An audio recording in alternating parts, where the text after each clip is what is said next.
viewers, and welcome to my blog for the Indian Grand Prix 2013. I thought I'd pick some different surroundings. Same room, different surroundings today. We have our new PC behind me as well. I'm currently setting software up on that, and hopefully our PC content will start in the next 2 to 3 weeks, so there's lots to look forward to there, of course, as well as some more F1 action. I know many of you have been looking forward to it. I've been waiting until we have the new rig set up, and then I'll be jumping on F1 as well as all the other PC games that are currently available. So we have a busy time ahead in the next few weeks, and I look forward to cracking on with that. On to Formula 1 then, and of course it was dominant for the last few races for Sebastian Vettel. The man, the machine, they are a long way ahead of everyone else at the moment. Everyone's playing catch up, and it's almost too predictable. I normally watch a first and second practice. I confess this time I just looked at the times rather than watching the whole practice session, because I think it's quite clear Sebastian Vettel's in another league, and really the battle now is between Ferrari, Mercedes and Lotus. Moving on to the start, a fantastic start for Sebastian Vettel. Off the line, Lewis and Nico in second and third, were fighting with each other but unable to get to Sebastian, just so quick off the line. Mark Webber unfortunately bumped into the Lotus of Kimi Raikkonen, and then that sent him into Fernando Alonso, breaking Alonso's front wing, which later Alonso would bump into Jenson Button, giving him a puncher, and they'd both be knocking around the back for the rest of the race. Of course, as the race progressed, the field spread was very high, but we'll get back to that. So Button did his run on the soft tyre, and of course the pace fell off quite quick with Kimi Raikkonen as well today. The car wasn't working as well as he would like it to. And of course then really it was a race about tyre management. Now the tyres that have come to the Grand Prix today really made it a bit of a mess. You know, Pirelli still, one would assume, not getting the data that they need. The field spread was extremely high, everyone minding their own business. There are a few little battles around the circuit, but everyone's quite tentative because they know, I don't want to damage my tyres. So everyone's in their own race. Sebastian Vettel surprised everyone, pitting on lap 2, goes down to 17th place. Now, if you'd done a strategy like that 10 to 15 years ago, and he was down in 17th place, that would then been effectively race over. He would have struggled to get past maybe 10th. I think we've seen it with Michael Schumacher before now, and even Mika Hakkinen, you know, years ago, falling back, but then getting up to about 7th or 8th place, and then that car would be quick enough. Of course, now everybody's looking after their tyres. It's like, hey, Vettel's coming up on you. He's a quicker car. He's going to get past you. Don't damage your tyres. So people just let him through, and everyone's just kind of getting on with their own thing, I think, rather than actually racing. So the racing felt a little bit soulless for me throughout today. We have a good result from Sergio Perez today. Nice to see him up there. I think on balance, it would have been nice to have seen where Jenson Button would have lined up next to Perez if he hadn't have been knocked out of the race. It was a good solid result for Perez, but in terms of how good that would and could have been if Button had been up there, it's difficult to measure, isn't it? So before people start jumping on, hey, this is an amazing performance from Sergio, it's an expected performance. There haven't been many of them this year. We would like to see more. Let's see what the upcoming races bring for him and McLaren. It looks likely that Sergio won't be remaining at McLaren this year, but where's he going to go? Well, he certainly has a stack of cash. McLaren people are still talking about Alonso. They're talking about Nico Hülkenberg as well. But we'll wait and see what happens when that seat's confirmed. And certainly it's still hot property, and when Honda go there and the investment that McLaren have, they should be able to turn it around. Never write a team like McLaren off. They have a bad year, they have a bad couple of years, but they always tend to bounce back. And Ferrari are a similar team. They had long droughts, so it didn't work well for them, but it will turn around eventually, and I think next year we'll see a lot of changes.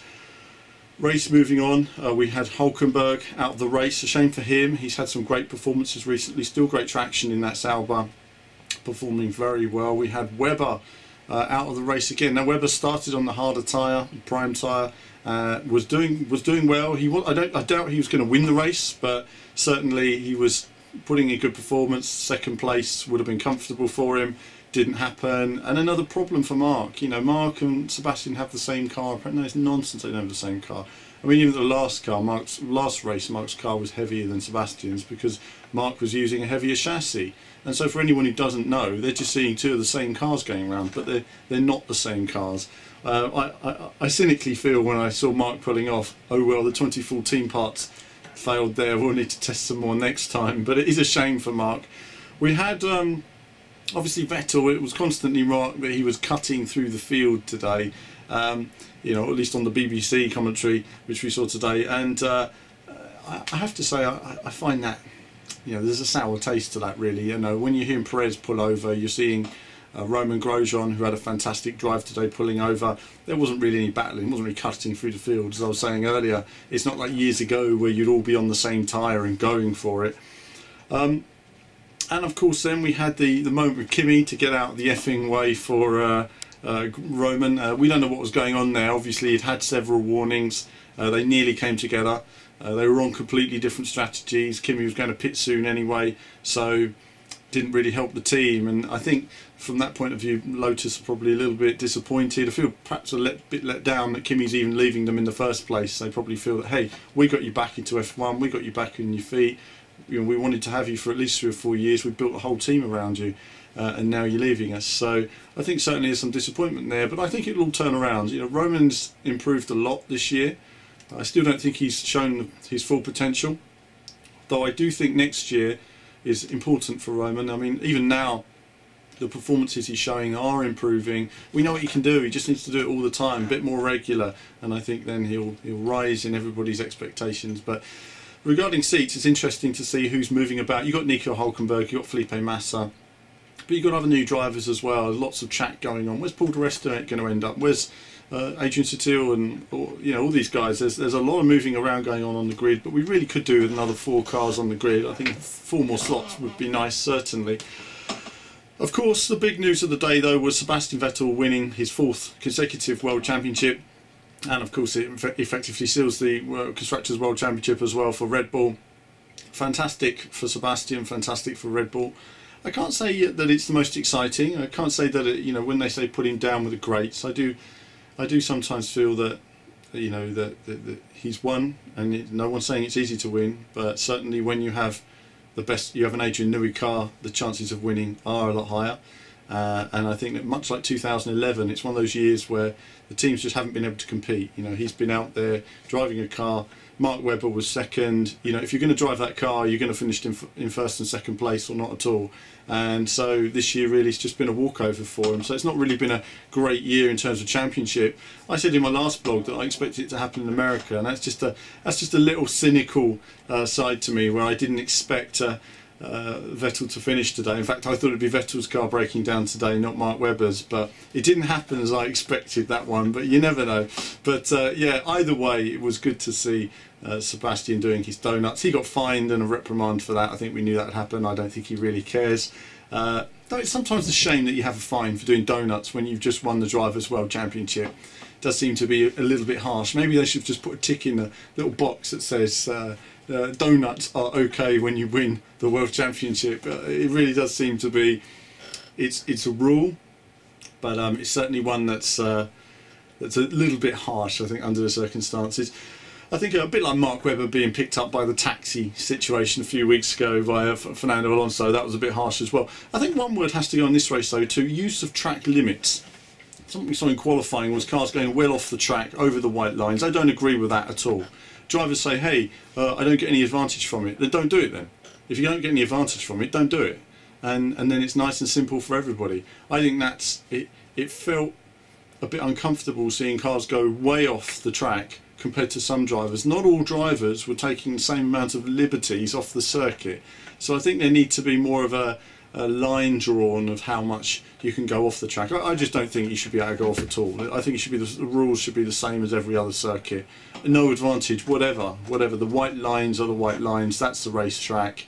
Then you have to slow down a bit if you have to stay within the white lines. But to say there's no advantage, well then no one would do it if there was an advantage. So there's always an advantage to carrying a bit more speed through a corner. You all know that who's watching this, and if you've played the games or you've done it in real life, if you can make the corner a bit more shallow, you can always carry an extra half a mile per hour through the corner. It's going to make lap time. So interesting they allowed it. I hope we don't see that again in future races, but it's certainly another talking point. So that's the Indian Grand Prix. Overall, I felt the Indian Grand Prix was a very high field spread. I felt the Indian Grand Prix was too much controlled by the tyres again. The racing the field spread was too high, the racing was too controlled, and ultimately it was a kind of a soulless event. We're not going back in 2014, despite them saying we're coming back in 2015. It seems it's interesting, isn't it? I mean, they're saying what an excellent race. There's 40,000 people there. I mean, it's a tiny crowd, and it's not even classed as a sport in the country.